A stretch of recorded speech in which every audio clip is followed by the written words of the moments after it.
पाकिस्तान से क्वेटा में जाफर एक्सप्रेस पर हमला हुआ है। क्वेटा जा रही जाफर एक्सप्रेस पर फायरिंग हुई है। बीआरजी ने इस हमले की जिम्मेदारी ले ली है। सुल्तानकोट के पास जाफर एक्सप्रेस पर हमला हुआ है। जाफर एक्सप्रेस पर इस हमले में 6 लोग घायल हो गए। देखिए, जाफर एक्सप्रेस को तो दोबारा जाफर एक्सप्रेस पे हमला हुआ और जाफर एक्सप्रेस पे हमला होने का मकसद क्या है कि जिसने ये हमला किया है उसने ये बताया है कि भाई साहब मेरे पास कैपेबिलिटी है कि मैं जब मर्जी जाफर एक्सप्रेस या पाकिस्तान की किसी भी रेलवे पे हमला कर सकता हूँ। वन चीज़। सेकेंडली, विद्रोहियों ने जाफर एक्सप्रेस पर हमला किया है।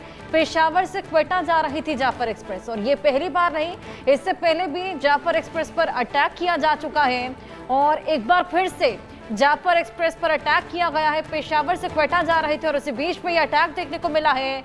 बलूच विद्रोही लगातार जिस तरीके से आए दिन हमले बोलते किया जा रहा है, मैं समझता हूँ कि पाकिस्तान को अगर इस सारी सिचुएशन में हूँ, मैं समझता हूँ कि पाकिस्तान को एक रुथलेस ऑपरेशन, ऐसा ऑपरेशन जिस तरह अमित शाह कहते हैं कि हमने स्टार्ट करना है अगेंस्ट द रेड कॉरिडोर के अंदर जो लोग हैं उनके खिलाफ। पॉजिटिव खबर के ऊपर देखिए अगर ये क्रॉस बॉर्डर टेररिज्म के बलोची नौजवान हैं उनको अगेंस्ट करके और पाकिस्तान को ही पाकिस्तान का दुश्मन बना रहे थे। वो उनको फंडेड इंडिया से आती थी और इंडिया का सबसे बड़ा मिशन ये था, इंडिया ने सबसे पहले हमसे बांग्लादेश को अलग किया। हाँ। और दूसरा मिशन ये था कि जो ज़्यादातर मिनरल रिसोर्सेज है ना वो हमारे बलोचिस्तान में है। ऑयल वगैरह हो गया, गोल्ड हो गया, गैस पाइपलाइन जो हमने ईरान वगैरह से जो भी हमारा क्योंकि जाफर एक्सप्रेस ऑलरेडी पहले ही इंटरनेशनल कम्युनिटी के सामने हाईलाइट हो चुकी है और जाफर एक्सप्रेस में बताया गया था कि जनाब ये तो ऐसा ट्रेन पे हमला हुआ जिस पे उन्होंने लोगों को होस्टेज बना लिया, उनके साथ जुल्म ज़्यादती। दोस्तों, पाकिस्तान को अपनी ही करनी का फल मिलना स्टार्ट हो गया है। यहाँ पर फील्ड मार्शल आसिम मुनीर ने बलूचिस्तान का सौदा अमेरिका के साथ किया नहीं था कि पाकिस्तान के ऊपर धनाधन कार्रवाई स्टार्ट हो गई है। और खबर है कि जाफर एक्सप्रेस के ऊपर फिर से बड़ा अटैक हुआ है जिसमें कई पाकिस्तानी सेना के जवान घायल हो गए हैं। और इस हमले को बीआरजी यानी बलूचिस्तान रिपब्लिकन गार्ड की तरफ से किया गया है। और उन्होंने साफ कहा है कि बलूचिस्तान पाकिस्तान का हिस्सा नहीं है, इसलिए हम यहां पर कोई भी गतिविधि नहीं होने देंगे। साथ में उन्होंने यह भी कहा कि हमने हमला इसलिए किया क्योंकि हम बलूचिस्तान को पाकिस्तान से अलग करना चाहते हैं, इस पर पाकिस्तान का कोई अधिकार नहीं है। और हमने पाकिस्तानी सैनिकों को निशाना बनाया है, जबकि पाकिस्तानी मीडिया बोल रही है कि इसमें आम नागरिक मारे गए हैं। और कई जिहादी बोल रहे हैं कि अब बलूचिस्तान में भी जबरदस्त ऑपरेशन करो और सारे अलगाववादी ग्रुपों को यहां से टारगेट किया गया। याद करिए किस तरह से हाईजैक किया गया था, बॉम्ब ब्लास्ट किए गए और एक बार फिर से बलूच विद्रोहियों ने इस अटैक में कई यात्रियों को घायल किया है।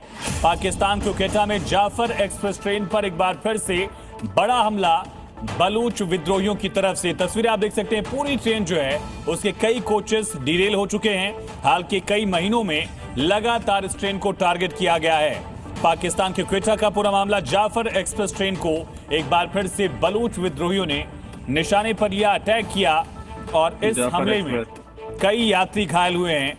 दोबारा जाफर एक्सप्रेस पे हमला हुआ और जाफर एक्सप्रेस पे हमला होने का मकसद क्या है कि जिसने ये हमला किया है उसने ये बताया है कि भाई साहब मेरे पास कैपेबिलिटी है कि मैं जब मर्जी जाफर एक्सप्रेस या पाकिस्तान की किसी भी रेलवे पे हमला कर सकता हूँ। वन चीज़।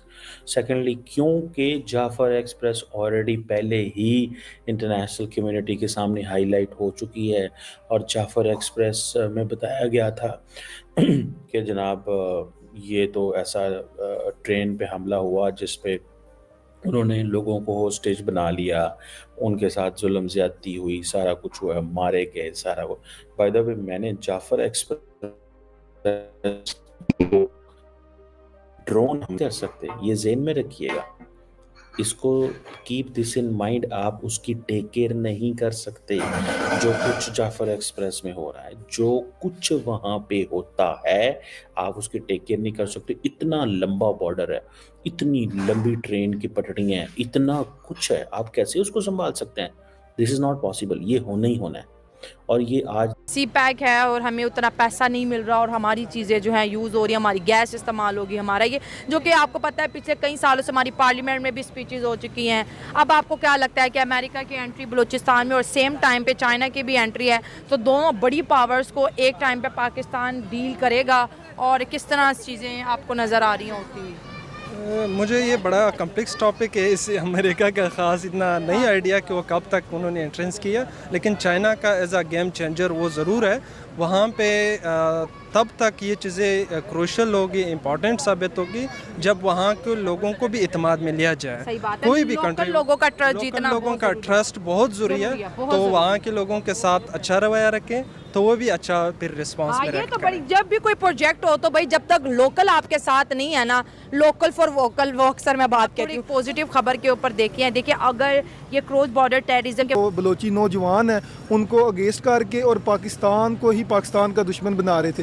वो उनको फंडिड इंडिया से आती थी और इंडिया का सबसे बड़ा मिशन ये था, इंडिया ने सबसे पहले हमसे बांग्लादेश को अलग किया। हाँ। और दूसरा मिशन ये था कि जो ज़्यादातर मिनरल रिसोर्सेज है ना, वो हमारे बलोचिस्तान में है। ऑयल वगैरह हो गया, गोल्ड हो गया, गैस पाइपलाइन जो हमने ईरान वगैरह से जो भी हमारा प्रोसेस था, सी पैक का भी जो प्रोसेस है वो भी हमारा जो है ना रीढ़ की हड्डी है, रीढ़ की हड्डी है। हाँ, ठीक है, रीढ़ की हड्डी है। तो हाँ। इंडिया का ये मिशन था कि पाकिस्तान को पाकिस्तान के जरिए से मरवाया जाए, हाँ। उनको खत्म किया जाए, इंटरनल इश्यूज इतने हो जाए कि ये एक्सटर्नली कभी बाहर ही ना जा बाहर ही ना, सके। वो ये अपनी फॉरेन पॉलिसीज को इतना स्ट्रांग कर ही ना सकें, क्योंकि इनको इंटरनल मैटर्स में इतना मगन कर दें कि इनकी जो है ना वो सोच ही अंदर तक रह जाए।